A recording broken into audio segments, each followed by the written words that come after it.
يا جماعه المجتمع كله مليان ام زياد وهبه، هو احنا نضحك على بعض؟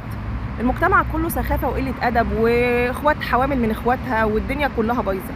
اعلامك فاشل وفاسد، بيبث اخلاقيات فاشله، مفيش اخلاقيات، وانعدام عدم الوعي والفكر وانحدار الثقافات والام اللي مش عارفه تربي لان هي كمان ما عندهاش وعي، والاخلاق مش موجوده ولا الدين، والعشوائيات والمستنقعات كتيره في مجتمعنا، وفي ازبل واسفت من كده. طبعا هي ام قذره وعايزه تتعاقب، وزيها كتير كمان خلي بالكم. وفي ناس كتير سواء الولاد عملوا او ما عملوش، في اصلا ولاد بيعملوا، وفي امهات حوامل من ولادها واخوات حوامل من اخواتها في المستنقعات والمستويات العليا كمان. ده تغيب الوعي والدين ده بيعمل مشاكل كتيره.